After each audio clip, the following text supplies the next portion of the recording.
Hey family, it's been a minute. I pray all is well with you, better than well. Me and my kids, we just got back from our walk. Decided to pop in for a minute. I had some things on my mind, some revelations as I was walking. One of the revelations I had is that it's so much easier to go downhill than it is up. And that's not a new revelation for any of us, right? But I was thinking about that as we were walking. I was telling my son, I said, the very same trail we just walked down, we've got to now go walk up. And that walk wasn't as easy as the walk down. And isn't that something about life, right? That it's so much easier to find yourself in a place suddenly, unexpectedly, and then trying to get out of that place, right, can be challenging. So for me, for instance, I've been in a depressive state, if you will. It's been a real struggle. This time, this season has been a real challenge for me. With all of the different changes, having to face certain realities, it's brought me to a low place. It's brought me to a low place, but I haven't given up. I haven't given up. Um, I'm just slowly walking it out. Um, my friend and mentor, Rob Wall, he brought to my attention a message that Pastor Chris Hodges did on being in the cave. You'll have to go check that out on YouTube. Chris Hodges. He's talking about being in the cave. I don't remember the exact title, but I asked Rob, and I said to myself, I said, "What do we do when we're in the cave? What do we do?" In my mind, the cave is this dark place. It's this place where a place of nothing, a place of dark, a place of quiet, not particularly a place that you want to be stuck in. So visualizing that and just realizing that, wow, mentally I have been in the cave. So I'm thinking until I can find or make my way out of this cave, what do I do? What do I do with the time? What do I do in the cave? What do I do when I don't know what to do? Right? So that's the big question I've been that's been kind of on my mind lately is what do you do when you don't know what to do? And I think I've heard it somewhere or it's been playing in my mind. But when you don't know what to do, you withstand.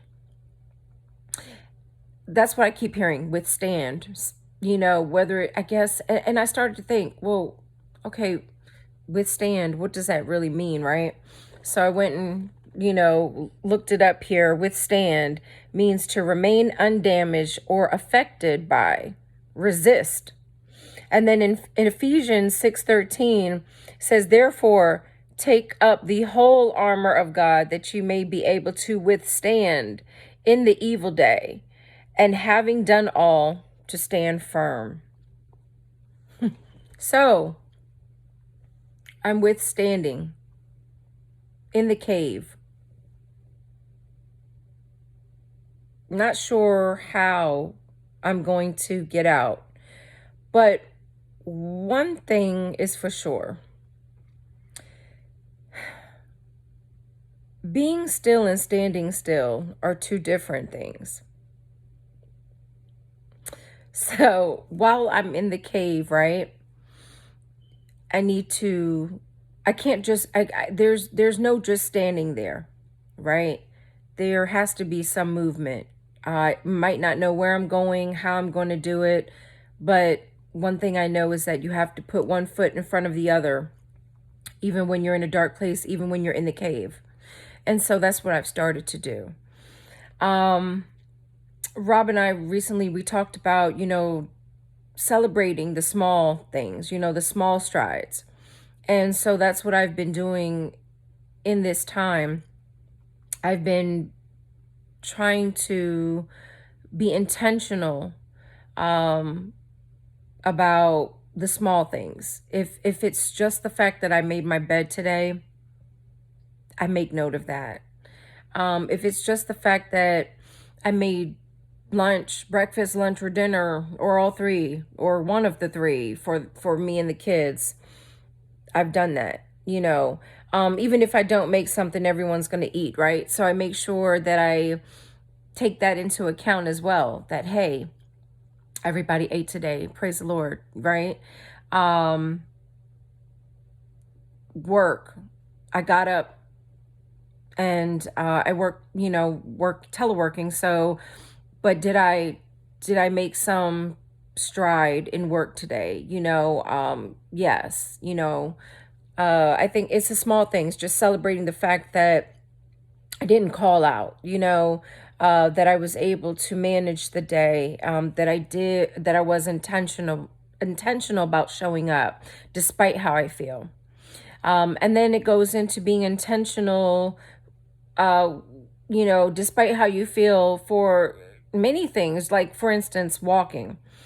I said, I need to go, I really need to start getting some exercise because that plays on the mind too. So you don't want to be isolated for too long. And I have a bad habit of doing that.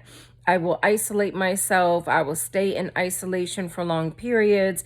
Next thing I know, things are playing, the enemy's playing in my mind, and that's when, I realized, oh, I've had far too much time to myself, and I need to really just create some different habits, whether I feel like it or not. So today, we went walking. Me and the kids, we went walking. We got some vitamin D.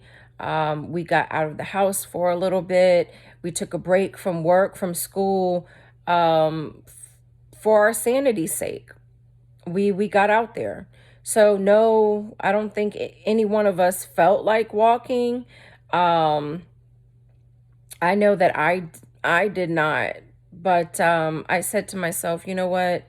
Um, each day that I do something that I don't want to do, it will eventually, especially when they're good things, it's eventually going to become a habit.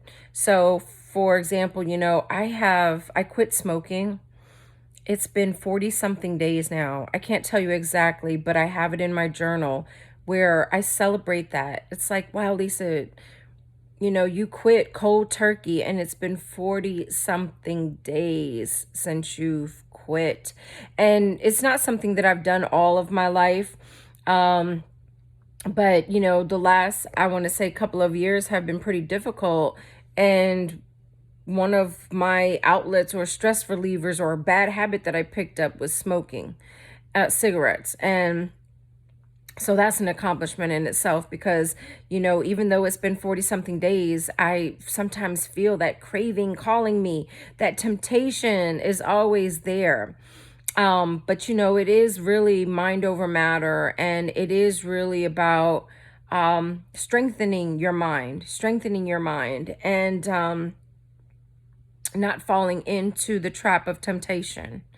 And temptations are hard. We can say that, oh, we'll never do this, we'll never do that, or we've got certain temptations under control. But honestly, it's something. It's like you have to be intentional and about avoiding temptations, right? So temptations, triggers, all of it. You've got to do your best to resist. And so that's what I've been doing, is working on resisting the enemy. And resist the enemy, he'll flee from us. And so that's what I'm doing. I want him to flee. But I have been in a depressive state. I know it probably doesn't look like it, doesn't sound like it, But I think what's starting to help is the fact that I am making strides in the cave, in my walk, in the dark place. I'm putting one foot in front of the other. It's just, thanking God for my life and everything He's done.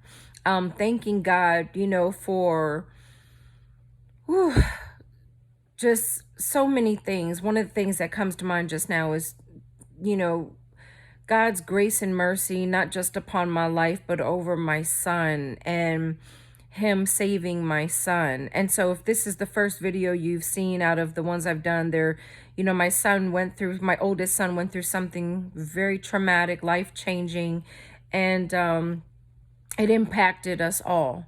It's like mother's worst nightmare, very close to it, borderline close to it. And so, that's been a life altering event. But so grateful to God for his grace and mercy on his life. So I'm just taking note of all these things. There's always something to be thankful for, always. And if you can't think of anything, think of the fact that you're here. You woke up today. You're watching this. You're you're here. We are here together. We are present with one another. And it could have been a completely different kind of day for either one of us. So I'm learning to appreciate the smallest things. I had a thought to myself the other day. I said, we overlook the fact that we have eyes to see, right? Those of us that do have that capability, the different senses, to hear, to speak, to smell, to touch, these little things that we take for granted, that not everyone has the capability either, um, but are still making a way. There are still people out here that are without a capability, but are still living. They're living a full life at that. So I've been learning to take a different approach and appreciation for even the smallest things in life, the smallest. Um, while I've been in this in this depressive state, I've been reminded, my daughter's only 7, and she says to me, she says, "Mommy, I love you. Remember that, always remember that." And I'm thinking, well, shouldn't I be the one saying that, right? Like, honey, I love you. Always remember that. But she's like a little, I call her my little mama because she has such a nurturing soul. She's so wonderful. She's an amazing child. All 3 of my kids, they're so amazing.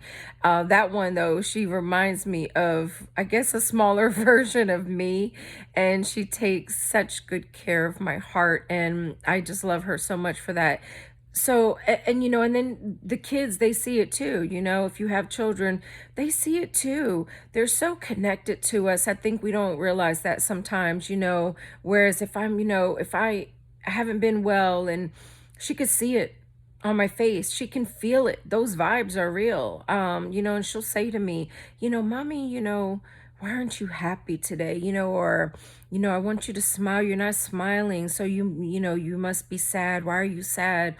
And honestly, they're difficult questions sometimes, because it's kind of hard to explain to a 7-year-old. Yet and still, she has so much wisdom. It's just hard to explain. But I try to let her know that, hey, no, I'm so happy and thankful for you. And, I'm having a rough day, but, it's no fault of yours, you know what I mean? And so she'll pray for me. I mean, this little girl is something. These kids, they pray for me. And I love it. I'm so thankful and appreciative. The fact that there are people out here, and my little ones, that pray for me, think of me, I'm so grateful for that. For those of my friends, who have stepped up to pray for me, uh, even when I don't know it, I appreciate you. I'm thankful for that. Um, But you know, it's what we can do in a time of despair.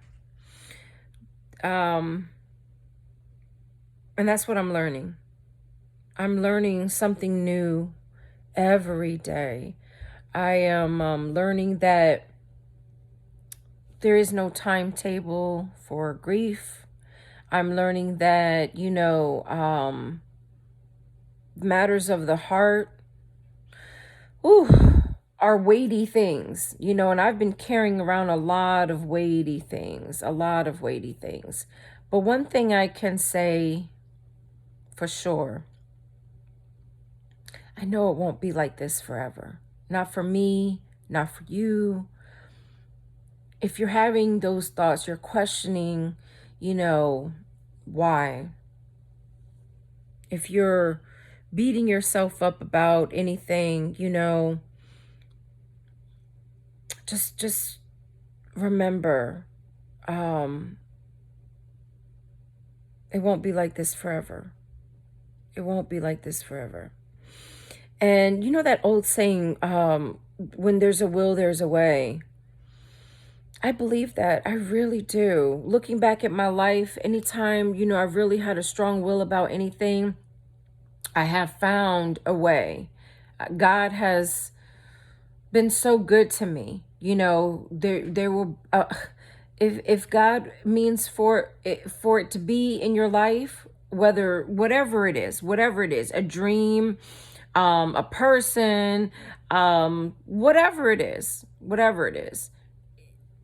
it will happen. What do they say when if it is for you, it's for you. You will have what is for you. Whatever is meant for you will be for you. I believe that. So just keep your head up, really. And I tell myself that too, and I know it sounds like a cliche, and it is. But really, keep your head up. You keep your strength up. And the way for us to keep our strength up is to put on the full armor of God. It's for us to withstand when we don't know what to do. It's for us to trust in the Lord. It's for us to resist the enemy.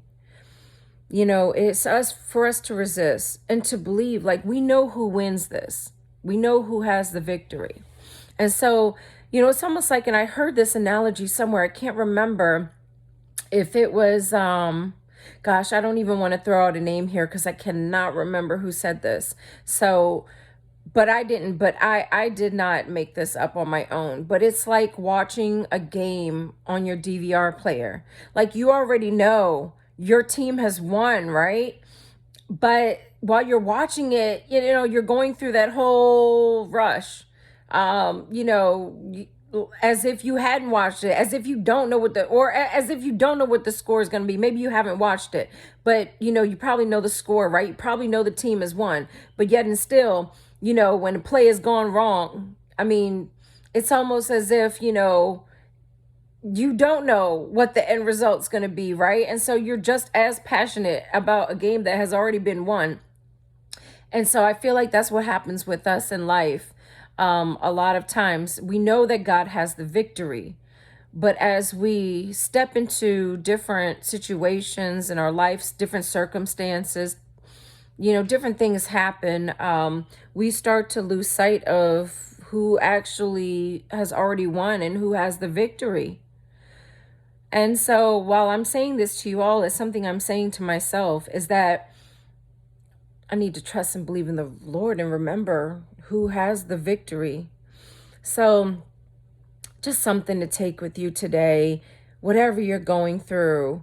And I myself and some folks that I've been close to, there's been a lot of loss in the past year. We've all endured something, whether it's been loss of parents, loss of children, our own illnesses, so many that I know, including myself. I mean, we've all just been going through so much, but I will tell you what, God is so good. We're here, we're standing, and I think that I want to give you all hope, the hope that I don't have some days. I'll be honest with you. There are days that I feel like I I'm losing hope, right? But then God just has this, oh, he's just so good. He just reminds me, like, no, there's still so much to live for despite all of the things that have happened. And just because some of our loved ones have transitioned on, that they're on another journey. You know, we are not our flesh, we are not our bodies, we are a spirit, we are souls, we are, you know, there is more to who we are than just what we see and what we're experiencing at this point in time. But this journey has to be complete before we can make it to the next journey, right? So you want to, you know, don't don't rush, you know, don't rush it. And that's what I tell myself too. No matter how hard it gets, there's always hope. There's meaning to every moment in our lives. um and we'll get to the next part, but we've got to live in the here and the now in this part. You know, we have a part to do now. um so while my mind has been focused on so many different things, you know, um birth, life, death, everything in the middle, one thing that has really helped to ground and center me is just being intentional about every day, having something to look forward to every day. That is so important. Have something that you look forward to every day. That's something else that I've started to do, you know. And like I said, celebrate the small things. If it's just the fact that you brushed your teeth today, celebrate that. If it's just the fact that you took a shower, celebrate that. That you woke up, celebrate that. That first and foremost, celebrate that. That you still have your health, you know, even if it's not 100%. I know mine isn't, you know. I battle with lupus, and so I had a flare up in the midst of all of this. You know, it's just whatever I've been battling internally has started to physically surface. But even with that, you know, it gave me another challenge just to, you know, take care of myself better. Be mindful of what I put into my body, because that, you know, what you put into your body will affect not just your appearance, right, but your overall health and well-being. So if you're like me, suffer from any type of autoimmune disease, you know, you want to make sure that you're nourishing yourself, especially during high times of stress. You want to make sure that you're nourishing yourself, that you're eating well. You know, I have to say this. I am no nutritionist or doctor or anything, but I recommend, if you can, whole plant-based foods, really. And I'm only mentioning this as this is a part of the journey, right? It's our mental, spiritual, emotional, physical well-being all tied into one. So, you know, take care of yourself. So for me, it's you know, changing the way I think, changing the way I eat, changing, you know, some of the things that I'm saying out of my mouth. There is uh power of life and death in the tongue here. There absolutely is. And so speak over yourselves well. Be good to you. Have compassion for yourself. Have grace for yourself. All of the things that you would, you know, give to someone else, give to you. Give to you too. So I'm learning that. So physical activity's been helping me. Being intentional about that, changing the way I eat, changing my thought process and perspective. And how would one do that, right? So I tend to listen to a lot of different ministers. There's so much good and truth in a lot of what, you know, different different people, have to say. So I find myself immersed a lot of times in listening to sermons, to reading. Of course, you want to get in the Bible, get in the Word, journaling, some really good books for the mind. Dr. Caroline Leaf has a good one about cleaning up your mental mess.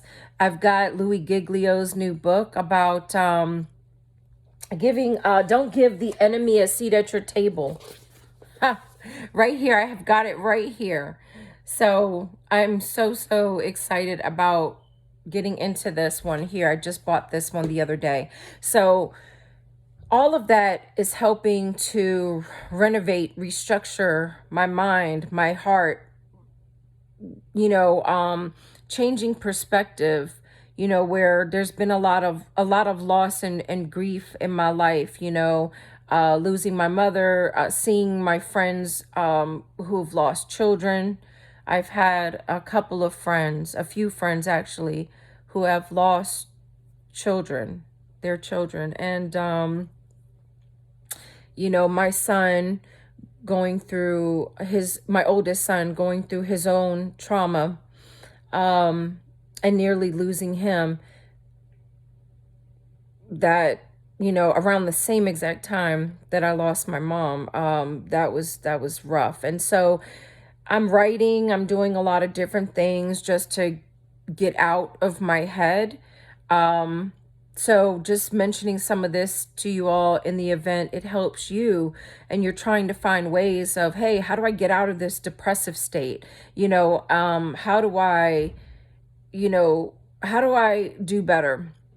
How do I become better? How do I do better? I always ask God in prayer, God, help me be better and do better. Help me be better and do better. It's kind of like my mantra, throughout the day. Help me to be better and do better. So, just giving you guys some ideas, and I stayed on so much longer than I had expected to with you all, but I guess I felt like I just had so much that I wanted to share, in hopes that this helps somebody, because honestly, there's no handbook or anything that I have found to say, hey, when you are in um a bad state, an unhealthy state of mind, a depressive state, an angry state, a frustrated state, whatever that state of mind is. And I've kind of gone through it all. I will tell you, I went through, it's been, I don't know, it's been a cycle of emotions for me.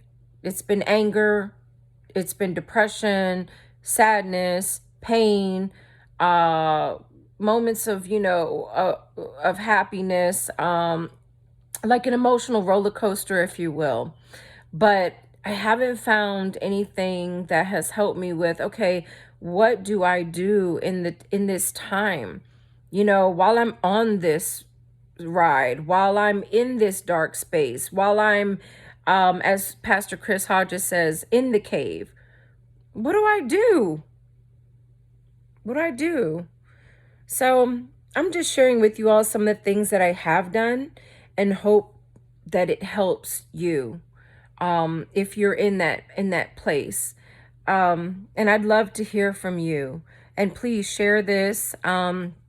Like, subscribe. I appreciate that. But share this with anyone that may be going through something difficult, because I would love to hear from you all in the comments if there is any way for us to help one another during this time. Oh, how meaningful would that be, right? So I'd love to hear from you guys. So drop me a note in the comments. Let me know how you're feeling, how you're doing, what helps you. If you have anything to share, that will help me, that will help others, that are listening, share that with us. Share it with us. I don't have the answer to all things. I'm learning, growing. I don't expect that I'll ever have the answer to everything, but I'm certainly learning.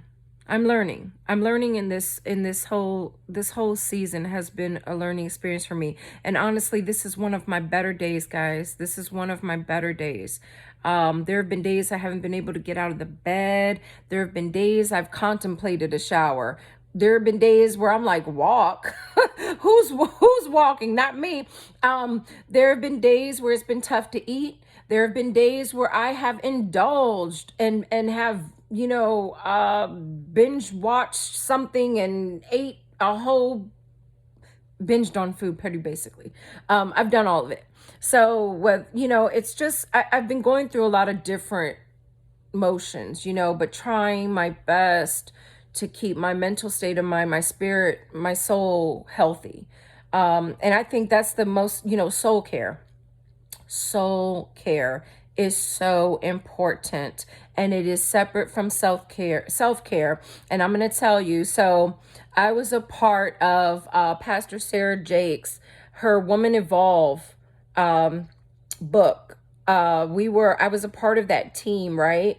So a part of the book team, when it was so exciting. I'm gonna tell you guys, I loved being a part of that, and I'm so proud of Pastor Sarah. She's doing so wonderful things. But I mentioned that to say, and if you don't have the book Woman Evolve, go get it. That book is so good. But she says in there too, soul care. She talks about soul care being separate from self-care, so definitely check that out. Check that out. So a part of my soul care is reading. Reading is a part of my soul care. Like I said, there's always someone with a different perspective.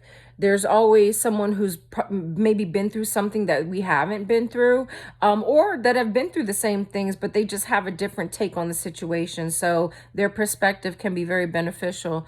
So those are my suggestions. Those are my suggestions, is to just be intentional about what you're putting in your mind, your body, who has access to you. I'd be mindful of that as well. Also, be kind to yourself. Be kind to yourself. Be intentional with the time you have, with the days that God has given you and blessed you with. All of that. And as I continue to learn, I will continue to share. And again, if you have anything, please share with me. Share with all of us. This is definitely a worldwide movement, right? And not just a movement of one. And I don't have all the answers, and not any one person does. So, and I think it's awesome when great minds can get together, because we can learn so much from one another. So I encourage you to share with us, share with me, do your thing, stay hopeful. Like I said, be mindful of the thoughts you entertain, the people you entertain, all of it, all of it. Anything you entertain, whether it's your television, whether it's the book that you're reading, whatever it is, you've got to be mindful in what and who you are entertaining. Because, you don't want to end up doing this, giving the enemy a seat at your table.